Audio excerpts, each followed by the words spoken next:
All right, good evening and welcome back to the Football Tribe UG channel. Robert Kesakos is your usual suspect. Welcome back to yet another live broadcast on your favorite football channel. It's always good to be back. It's always good to be back here with you guys. I hope you've had a wonderful Sunday. I hope you've had a wonderful weekend. There's plenty for us to discuss as always, including events from the FIFA Club World Cup, where Lionel Messi has been knocked out of the competition. That's with his Inter Miami side. So we'll be talking about that, among other things, in tonight's broadcast. While we will also talk about the latest from Chelsea's camp, because they have reached a deal to sign a Brazilian player, and that comes at the expense of Newcastle, who are equally interested in getting the services of the same player. So please, we'll be discussing that and more in tonight's broadcast. Then, of course, in the FIFA Club World Cup, there's a game that kicks off in about 30 minutes from now. So we'll be looking to have that, sort of gone over and perhaps discussed as well. So, yeah, that and much more in tonight's broadcast. So please join me as we discuss the latest from those events. Where do we even get started from? Because it's been a bit of action-packed weekend, starting from yesterday. Of course, for those of you that managed to catch the Chelsea game, we catched bits of it here. However, we were unable to conclude that game because there was an emergency stop to the game, which due to bad weather conditions and things of that nature. And then, of course, by the time it restarted, as I were really, I'd gone to bed really. I'll be honest with you. I'd left the screen and gone to rest. Then, of course, when it returned, hi Safa Ali, how are you, my brother? Good to have you on the broadcast. I missed you the last couple of days. If I'm being honest, we're speaking about the possibility. Good evening. I hope you're doing well. I hope you've had a wonderful weekend. It's always good to have you back. It's always good to have you back. The other day we were speaking about links of Jordan Sancho possibly joining Fenerbahce, and I wanted to hear more insights from you on that topic. Although it looks like it may be a tough one to pull off given the England international stats at the moment. So please, guys, like the podcast, but also consider subscribing to the channel. If you're new here, my name is Robert Kesakos, and I'm coming to you live from Kampala, Uganda. Do let me know where you're joining us from, what team do you support, are you following events from the FIFA Club World Cup, and things of that nature. It's a football channel, and it's always a pleasure to have you. For the usual suspects, for the newcomers, you're most welcome to the channel. Please like the broadcast, but also consider subscribing to the channel. Team India, Team Turkey, France, UK, United States, Uganda, Kenya, Nigeria, thank you so much. Indonesia, Malaysia, thank you so much to all of you. Initially it was Jordan Sancho. Safa Ali. But yeah, what's the latest about John Duran there? I know he's the other player that you guys have been tracking. And perhaps maybe an update on the progress of Jonathan David. If there's any update on that regard, please do share with us those updates if they are really there. But more importantly, in recent days, it's been John Duran, who you guys have been really, really pushing for. Mason the GOAT 13, put your head on the camera for Alema Jackson edits. I mean, I've tried to figure that out. It's the second time I'm being told to do that, but I don't even know what that means. Anyways, guys, let's kick things off from the FIFA Club World Cup, where this evening already we have witnessed Paris Saint-Germain knock out Inter Miami by 4-0, a result that we pretty much expected, if I'm being honest. In any case, I'd thought that perhaps there would have been more goals in that game, but let's but it wasn't the case because Inter Miami did have a very good second half, if I'm being honest. They were not the best team on the turf, but their second half was much, much better as compared to their first half, especially when it came to their fulfilling their defensive duties. Joao Neves picked a brush in that one. They scored the goal in as early as the 6th minute, and then in the 39th minute, and then as well as that own goal from Aviles there towards the tail end of the first half, and then of course Akraf Hakimi in those added minutes of the first stanza, and Luis Enrique's side close to a 4-0, lead by halftime, and that was enough to turn out to be the match winner. Because when we returned to the second half, to be honest, their chances in PSG fell far between. I think they knew they had already sealed the game. They were not that hungry and that eager to go forward. Yes, players like Kivicha Kvaratskhelia were still asking for the ball to be played much earlier to them than it was being played to them. Excuse me. But in the same game, we did witness the return of Ousmane Dembele, who we had not witnessed so far in this tournament. All throughout the opening games, the 3 games of the group stages, he was no feature because he did suffer that injury during international duty when France were up against Spain in the semi-finals of the UEFA Nations League, and he did went on to miss the third playoff final. That was between France and Germany, which France won by 2-0. I think Kylian Mbappe and Michael Olise scored in that game. So back to the game itself, I thought PSG were a better side. Nuno Mendes gave Inter Miami lots of troubles, popping up into the final third when you least expect him, and things of that nature. Then, of course, Inter Miami had an opportunity for a set piece. That was a free kick. I think it was won by Luis Suarez. You look at Luis Suarez, and of course, given his age, he's sort of lost that pace. He's no longer as fast as he used to be. That athleticism, that energy, that fight for the ball, he still has it, but it's really, really dropped off beyond inches. So overall, PSG were a better side, both technically, tactically, and in everything within that line. You had Inter Miami have about 2 yellow cards within their backline in the first half, and things of that regard. Safa Ali, I'm going to turn to those comments in just a bit. So the game in essence, so that free kick that Lionel Messi gets in the second half, which could have perhaps everybody thought it was going to get them a consolation. That one, got fended off by the wall, and the game stayed 4-0. So PSG won that one by a mile. Very, very beautiful game of football that we did watch.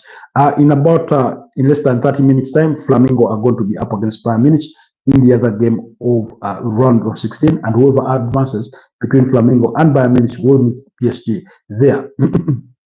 Yesterday, we saw Chelsea knock out Benfica by 4-1. That game needing extra time, just like the earlier game between Paramides and Botafogo.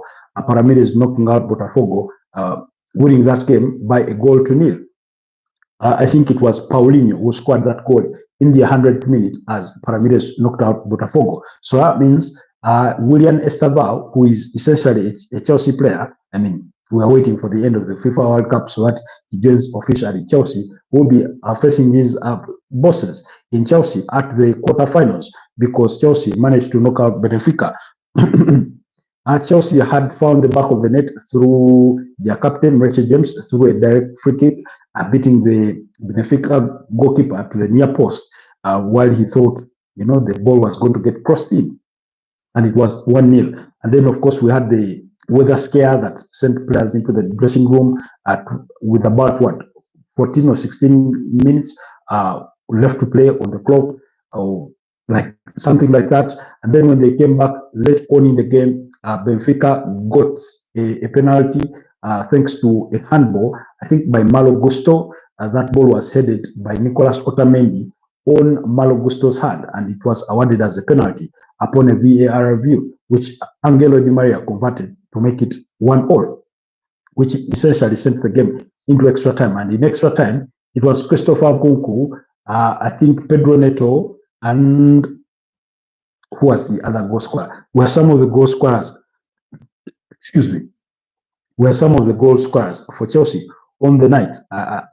I seem yes, and Kenan Grimsbury Hall were the goal scorers in extra time. Nkunku, Pedro, and Kenan Grimsbury Hall, as Chelsea set themselves a bet with parameters, and now PSG is waiting for whoever advances between Bayern Munich and Flamingo. Of course, my guess is that Bayern Munich to advance on that one, and we do have an epic quarterfinal between PSG and Bayern Munich, and pretty much Safa Ali has a similar prediction. He says Bayern Munich definitely will be going through. Quickly, going to Fenerbahce, says Fenerbahce, Al Nassr's 21-year-old John Duran is very close to getting a move. PSG, yeah, okay. Lil Do, I love this video. Thank you so much, Lil Do. Please consider subscribing to the channel if you're new here, and also like the broadcast. Thank you so much appreciated for your love and support this evening. So, Fenerbahce, in regards to Al Nassr,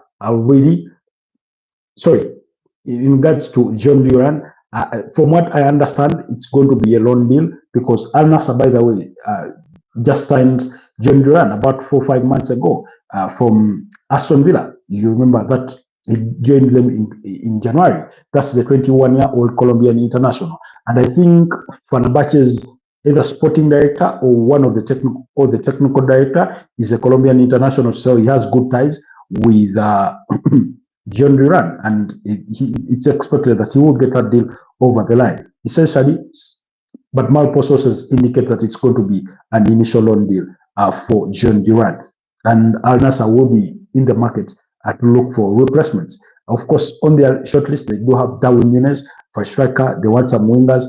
They are considering Luis Diaz. Latest reports suggest that they are also considering Gabriel Martinelli from Arsenal. Sorry. Mariam Nalmansi says hello to all Liverpool fans. Liverpool fans, that's a hello to you from Mariam Nalmansi. Thank you, Mariam Nalmansi, for always joining us. People like Amlen, people like Priscin Kosi from South Africa, and all the others, the other Liverpool fans. I think the Yellow Dayak from Malaysia, Kuala Lumpur.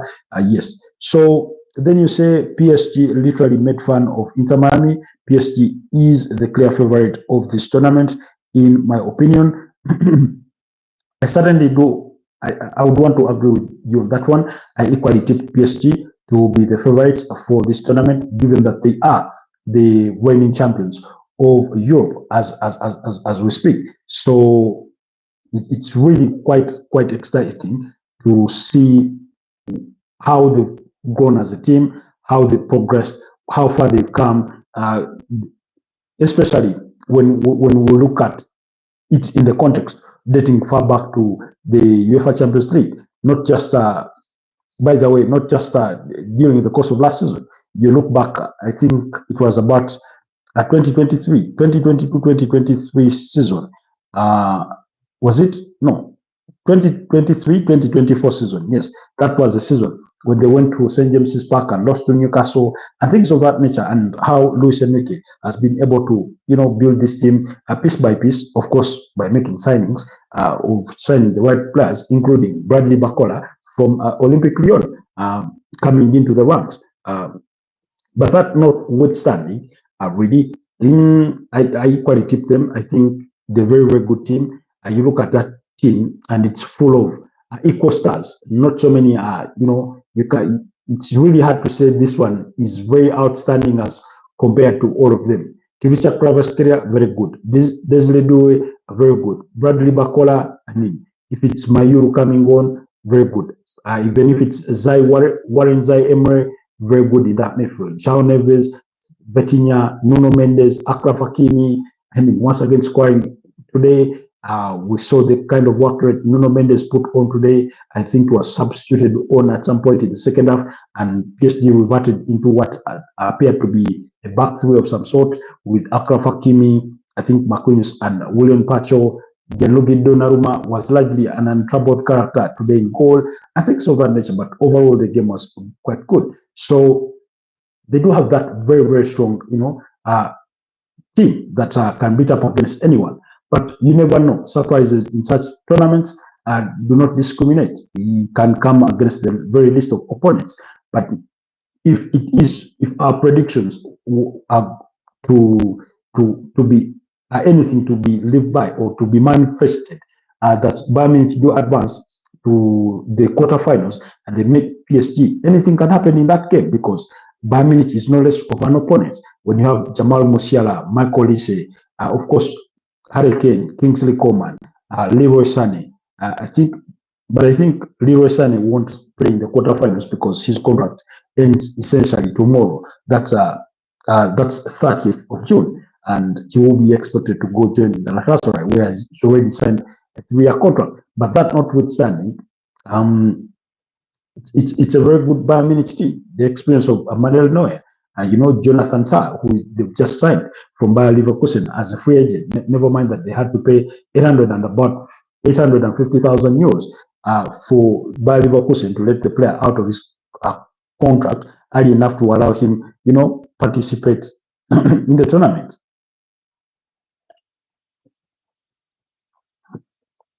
Then I also did learn something that our clubs are going to be allowed.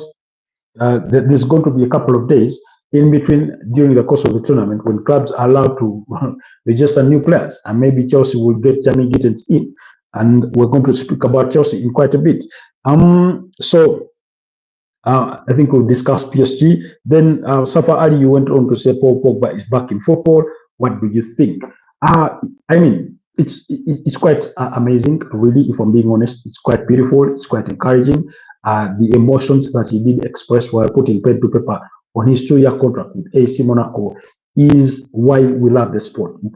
It has every essence to remind us why we love this game. That some things trump money. That the love for sport trump money. While money may be the motivation, at the end of the day, in some cases, or in many ways, or in more ways than not, we still love the game. There are players that would play it for free, that if given the opportunity, they would play for some of these clubs for free because that's what they enjoy to do. So Paul Pogba returning from a 1.5-year ban, at least quote unquote officially. Remember, he did fail his anti-doping test while at Juventus during the 2023-2024 season. He was found in breach of those rules. I think he was found to have, there's a particular substance anyway. And he went on to be banned. He was initially handed a 4-year ban, which I thought was quite absurd and very, very long, really. Of course, eventually he reached an agreement with Juventus to have his contract terminated. He did appeal the 4-year ban decision, and it was reduced to 1.5 years. And that's why he's been out of, professional football or action, really, for that long a time. I think for a period of about 2 years or so. But then this summer, Monaco comes up and offer him a 2-year contract, which he since, signed and agreed to join Monaco. And there's that been trending. There's that video that has been trending of him in tears, shedding tears while he signed that contract. I think it's both tears of joy, tears of sadness, also tears of having overcome a very, very difficult period. Whether he goes on to be, a very sensational signing for AC Monaco remains to be seen. I can only wish him all the best. I think at the age of 32, and given how long he's been out of the game, I think they will have to ease him back into the game. You remember at Juventus, ever since he had returned to Juventus from Manchester United, his career had sort of been troubled by a couple of injuries, which wasn't good. And it was in pursuit, apparently, in his way of fighting back out of those injuries to try and get back onto the turf, onto the grass, that sort of led him in that very, difficult situation of getting himself banned. Not that he took anything intentional, but during that process of recovery and, trying to go over those injuries, that's the period that is reported during which he ingested those substances that are deemed to be illegal in the sport. So I can only hope that he clicks really, because he's a very he's a very, very good football player. That is without doubt. And remember, his ambition is to make sure he gets back into the French national team squad. And if he can have, if he can stay injury free, regardless of how his career starts at AC Monaco, I think overall he can be a success. That's if he can manage to stay injury free. That would be my only prayer for him. So those are my views on Paul Pogba. Then I said, okay, in Monaco that was a continuation. We were talking about Bayern Munich, and then okay.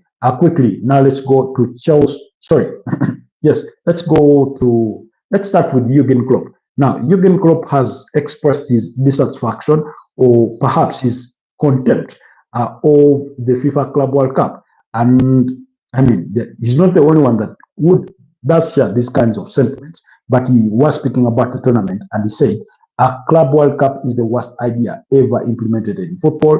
People who have never had anything to do with day-to-day business are coming up with ideas. Perhaps not everyone has recognized the real problem yet, real problem yet that next season players will suffer injuries they have never had before. If not this season, then it will happen at the World Cup or afterwards.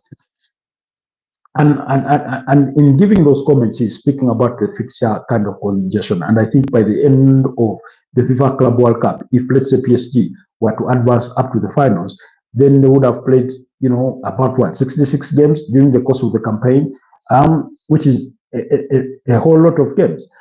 He went on to say that NBA players are paid more than football players, and yet NBA players, every course of the year, they get at least 4 months of time, in what is dubbed as their preseason and things of that nature. And I would want to agree with him on that front. I would want to really agree with him on that front. It's a point that I've stressed ever since COVID.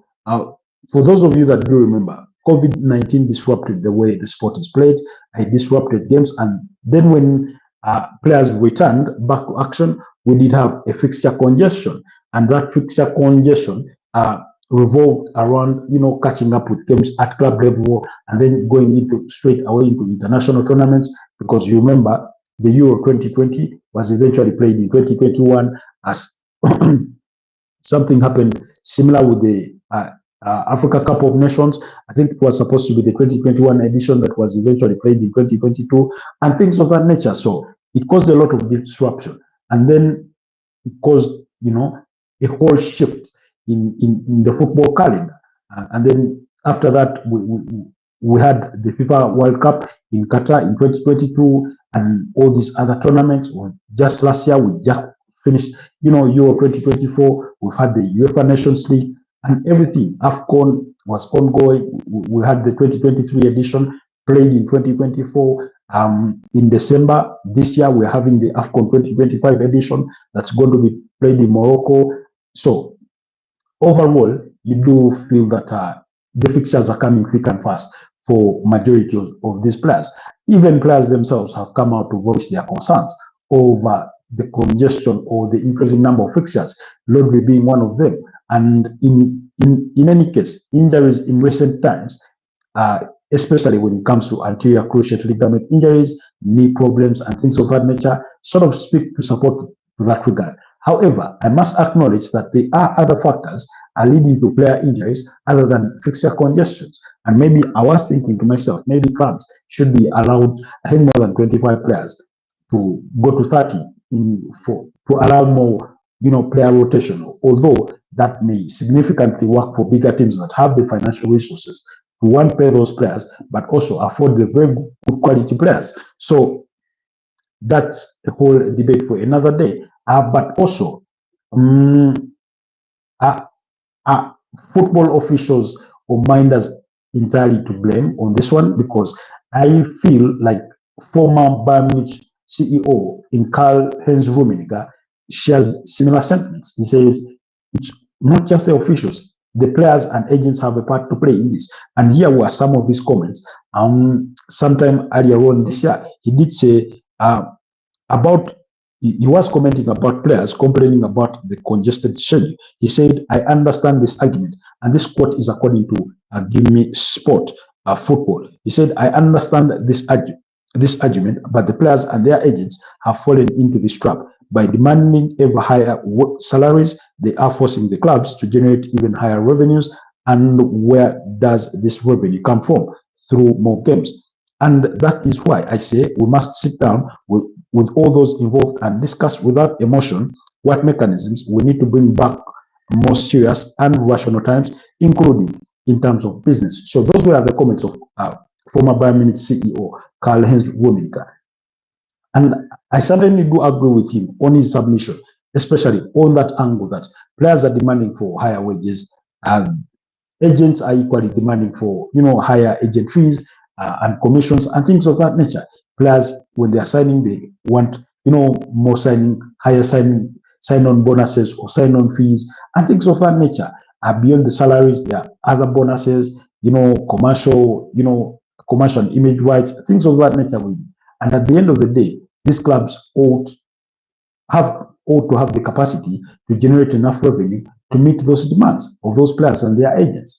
Two, when you look at that, how do they get to generate those revenues?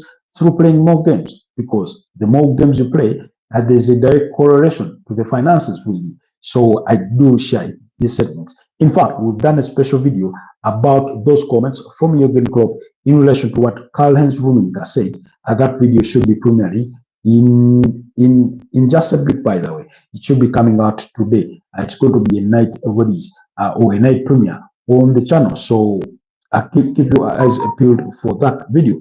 It should be coming your way soon, where we get to discuss a little more about Jurgen Klopp's submission versus what Karl-Heinz Rummenigge thinks about the players in regards to their discontent with the ever increasingly congested fixture schedule and things of that nature, really. So anyways, that's that. Allow me leave that and rush down straight to Chelsea, because Chelsea have successfully hijacked a move to sign Joao Pedro from Bighton Hove Albion. Newcastle were the front runners, or earlier reported to be the front runners in wanting to sign the 23-year-old Brazilian international who scored 10 goals and provided 6 assists in the Premier League last campaign. That was in 27 appearances.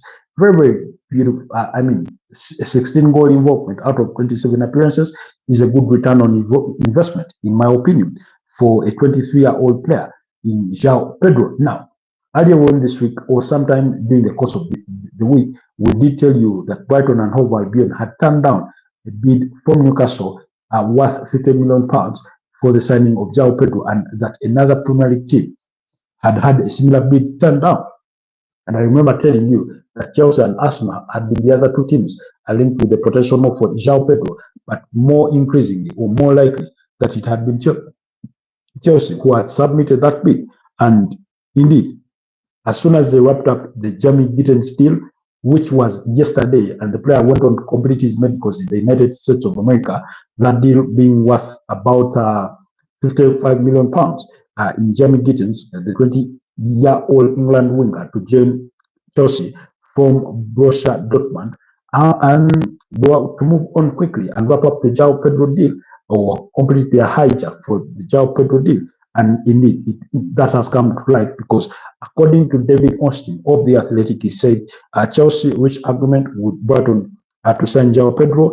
Deal for the 23-year-old Brighton forward is in excess of £50 million. Personal terms already in place on a 7-year contract. 7 years, similar to that of Jamie Gittens. So that means the deal runs until June 2032.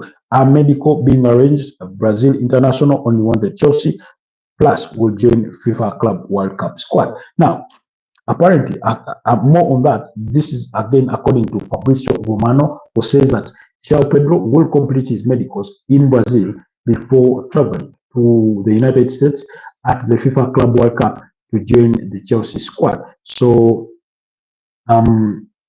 that's the expectation on that front. That he will complete his medicals down in Brazil before going to to the USA. He said that,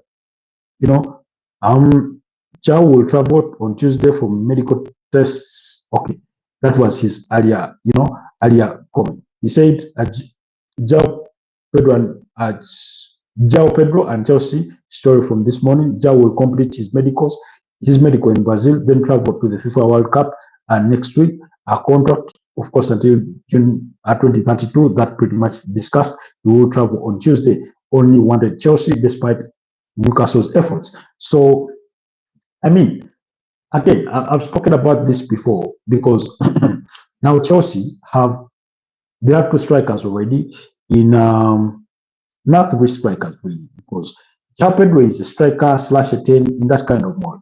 You have Liam Delap, Nicholas Jackson, Joao Pedro. Now you have Jamie Gittens, Pedro Neto, Christopher Nkunku, Noni Madueke, Mukalo Modric. Of course, that one is still under investigation by the FA, and his shot number 10 was given on to Kopama, but that notwithstanding, they have so many players who sort of more or less look the same. And you have William Estavao joining. So, I mean, let's look at typical wingers. William Estavao, Pedro Neto, Noni Madueke, you're getting Jamie Gittens, you have Mukalo Modric. I mean, of course, you have Joao Felix, you have Christopher Nkunku, who is a striker but can also play as a winger. I mean, all these players, of course, the expectation is that some will be let go. I think players like Joao Felix would not know where the fate lies really for Mukalo Modric, but Christopher Nkunku.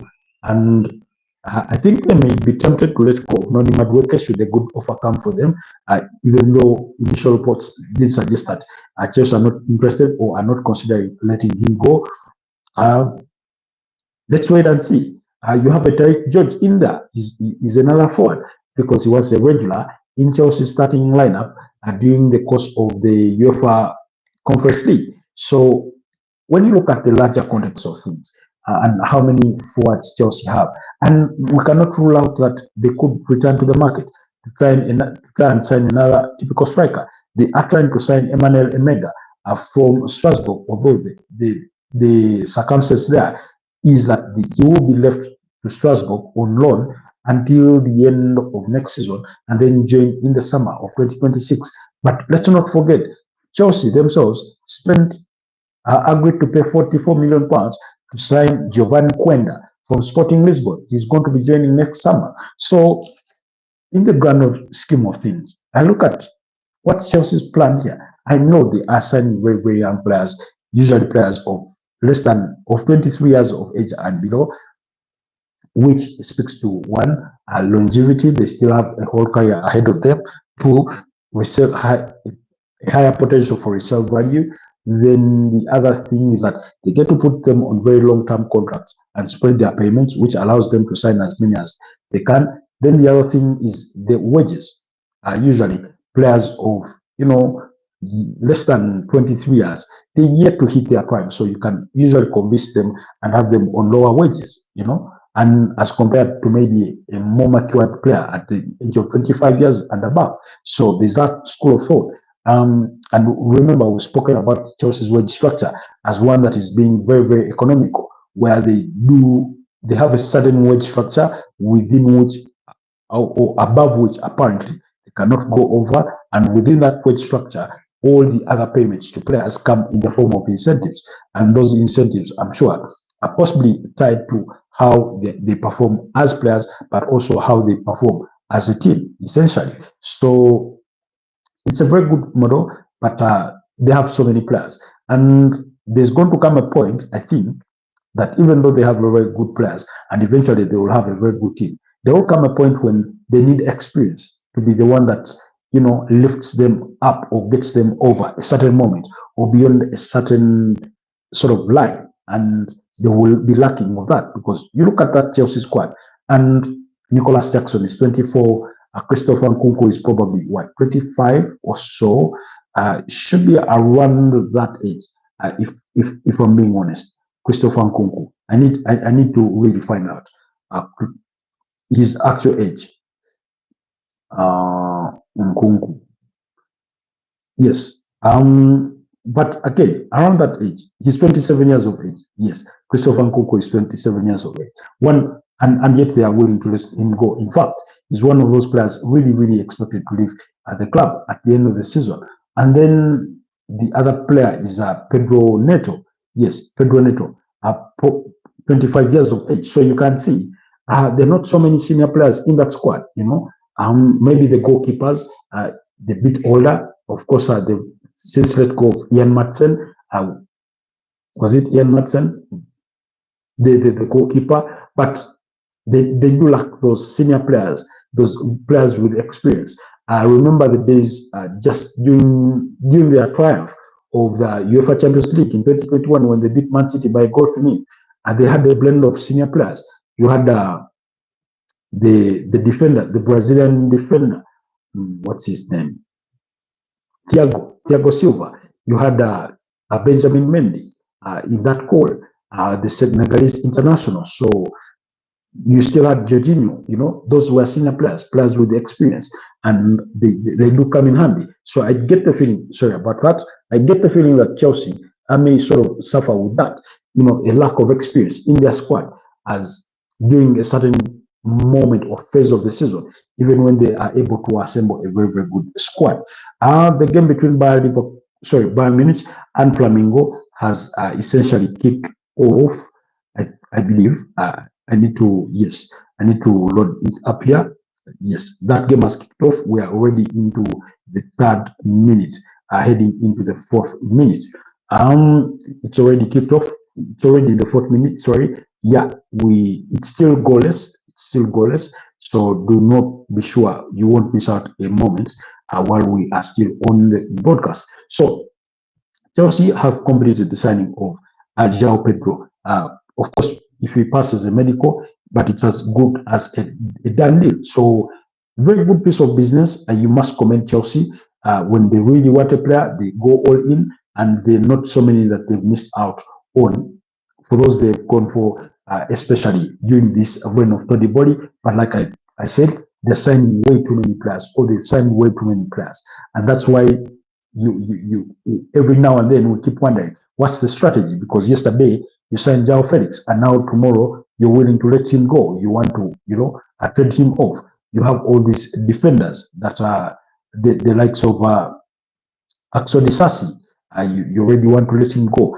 I stand to be corrected, but Chelsea do have plenty of players who spent last season on loan, including Andre Santos, the midfielder. You had Petrovic, the goalkeeper, out on loan at Strasbourg, and all these other players. Let's not forget, Dario Esugo has already joined Chelsea. He's a central midfielder, and Andre Santos is coming back from loan, and he has already joined Chelsea. You do like we've spoken about Jovan Quenda, who they said from Sporting Lisbon. That one is coming next summer. I mean, they just have plenty of players. At some point, I think on their roster, by the way, Chelsea could be having more players than two Premier League teams combined. I mean, I can't bet on that. I can't really bet on that they do have that many players, because they have so many goalkeepers, they have so many youngsters, both loaned out and those that are expected to be joining, and things of that nature, really. But let's wait and see. That's the situation with Chelsea. But that is, excuse me, that in itself is a done deal. That in itself is a done deal. Of course, there's not too much. Excuse me. I have a cold. Apologies on that. So anyway, maybe the other key story that we ought to talk about is regarding Victor Gyökeres. Meanwhile, Bayern Munich are into the league here against Flamengo. They have a squad to get themselves into the league in as early as the 6 minutes of the game. Really. So, guys, if you've already watched the moment, apologies. My feed is slightly back by a couple of seconds, if not a whole minute. But Bayern Munich are already in the lead here. Like I was saying, this was from the set piece. Oh, is the ball flicked on by Bayern Munich player in the header? Looks like an own goal. I'm not too sure. Oh, it appears to be an own goal. It appears to be an own goal by a Flamingo player who heads it off his, who heads it into the back of the net, who heads it in the back of the net. So much the disappointment of, of course, the credit, I think more of it went to Joshua Kimmich, who floated in the corner kick, but Bayern Munich did it that game by a goal to nil. So yeah, yes, the other player that I wanted us to speak about is Victor Gyökeres, because the Sporting Lisbon president has been speaking, and he said something like Victor Gyökeres won't be leaving for 60 million euros or even plus 10 million euros. So because the player did communicate I think during the course of this week, that he won't be returning to Sporting Lisbon. He won't be showing up for preseason. He won't be playing for them next season, regardless of what they do. And more or less in protest because of what he believes to be the club's breach of their gentleman's agreement on how much it would cost to letting him go, like what a suitable club would have to pay for his signature. And because apparently Sporting Lisbon have gone back on that one, so he's sort of protesting that idea, and that's where they do sort of find themselves at a standoff in this whole pursuit and everything. But we'll keep monitoring that situation. But according to Fabrizio Romano, he said, following Sporting president is quotes, Victor Gyökeres has no intention to come back and play again. Gyökeres already informed the club about it. As per a record, Portugal's Swedish striker insists on the pact made last year over some exits, and now feeling betrayed and tired. So those were, that's the situation. Then it was also confirmed earlier on today that definitely Thomas Partey will be leaving Arsenal at the end of his contract. His contract does expire officially tomorrow, or does run out tomorrow, and the club will communicate in the coming days of when the 32-year-old Ghanaian international will leave. That news was further re-emphasized because we've known this since the start of last week. It was being re-emphasized by David Austin, saying Thomas Partey to leave Arsenal when contract ends tomorrow. Decision final after agreement could not be found on a new deal for the 32-year-old. Arsenal confirmation expected in coming days. Plus, the Ghanaian international will take time before choosing his next move. So we will be waiting on that. We'll be waiting on that really to see how everything does span out. Anyways, guys, it's been now 42 minutes into the broadcast, but Bayern Munich are cruising to victory. It's already 2-0 in 10 minutes. Harry Kane, the one on target this time around, as Bayern Munich find the second goal in this game. So beautiful! What an incredible way to start a game of this caliber, a game of this stature, a game of this magnitude at this level against a Flamengo. Already, leading by 2-0 in as early as 10 minutes. You remember their opening game of the tournament. They put 10 goals past Auckland City. So really, they lost the ball in the middle of the park. What a strike on his weaker foot, the left foot, from outside the area, and he bends it on the near post. It kisses the inside of the upright, and it hits the back of the net. The ball had a slight deflection, which I think took it beyond the reach of the goalkeeper on its way, and it's 2-0 for Bayern Munich against Flamengo. Anyways, guys, it's been a pleasure to be with you here tonight. Thank you so much, Safa Ali. Thank you so much, Lildo. Thank you so much, Mariam Nalmansi, for your kind comments. Thank you so much, Mason God 13, and everybody else that was able to join us. Every single one of you that liked the broadcast, and every single one of you that continues to love and support Footballtribe UG. Have yourselves a wonderful rest of the night. Unfortunately, we will not be able to proceed with the watch along until halftime because I'm sort of struggling with the call. So kindly indulge me on this one. And let's meet again tomorrow in tomorrow morning's broadcast and discuss more from what will have transpired during the course of this game, among other things. Have yourselves a blessed night, and bye-bye.